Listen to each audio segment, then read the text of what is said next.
For 3 straight games, this NBA Finals made no sense. The home team kept losing every single time. It was only the second time in Finals history that the road team had won the first 3 games of a series. Home court, the thing every team plays all season to earn, had become worthless. And then, in Game 4, with everything on the line, the home team finally won, and it may have decided the entire championship. Here's the story of the night home court came back to life.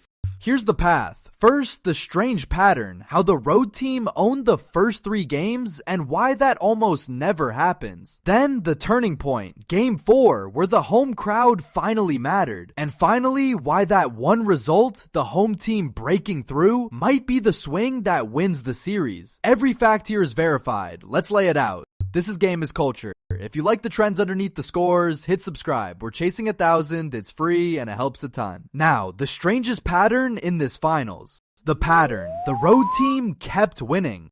Through 3 games, the visiting team won every time. That is almost unheard of in the finals. In the entire history of the event, the road team had won the first 3 games of a series only one other time, back in 1993. Home court advantage is supposed to be the reward for a great season. For 3 games, it was a curse. Whoever hosted lost.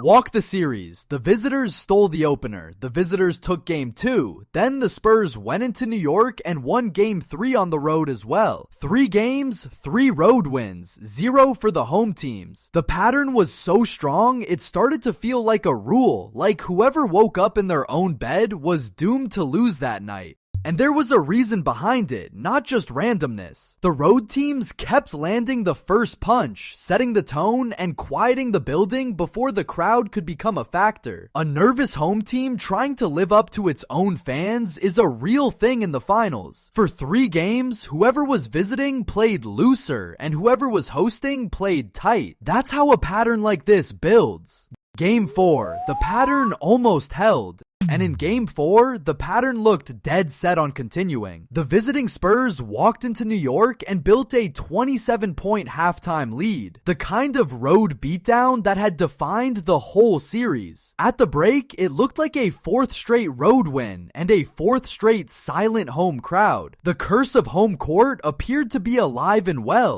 But this is where the home crowd finally did its job. Down 27, the Knicks needed something to lean on, and 20,000 desperate people in Madison Square Garden became a weapon. As New York chipped away, the building got louder, the Spurs got tighter, and for the first time in the series, the home court actually felt like an advantage instead of a burden. The crowd stopped being pressure and started being fuel. And the home team broke through in the most dramatic way imaginable, with the largest comeback in NBA Finals history. The Knicks erased that 27-point hole and won 107-106. After 3 straight games where hosting meant losing, New York finally protected its floor, and did it by rewriting the record book on the very night it mattered most.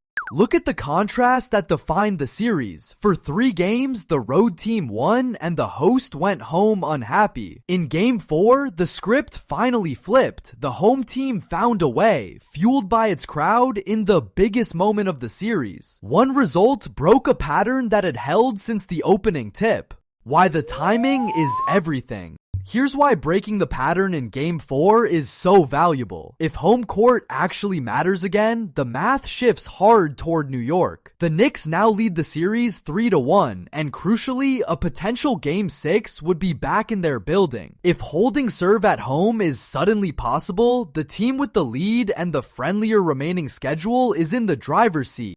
Put a simple number on it. After Game 4, the Knicks lead the series 3-1. In a best of 7, that means they need just one more win out of a possible 3, and at least one of those would be at home if it gets there. 3-1 is a commanding lead in any series, and now they've proven they can win on their own floor when it counts.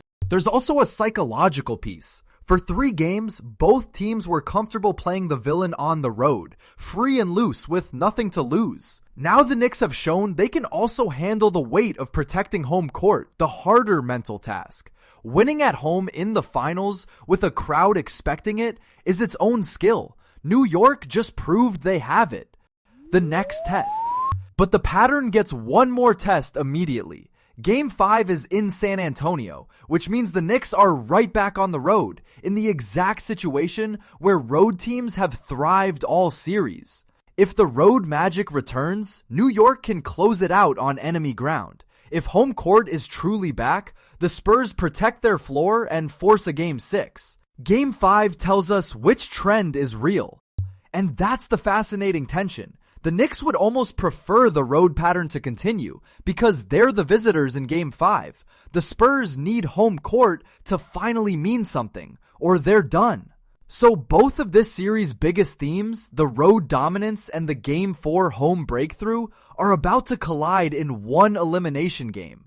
Whichever trend wins, probably wins the title.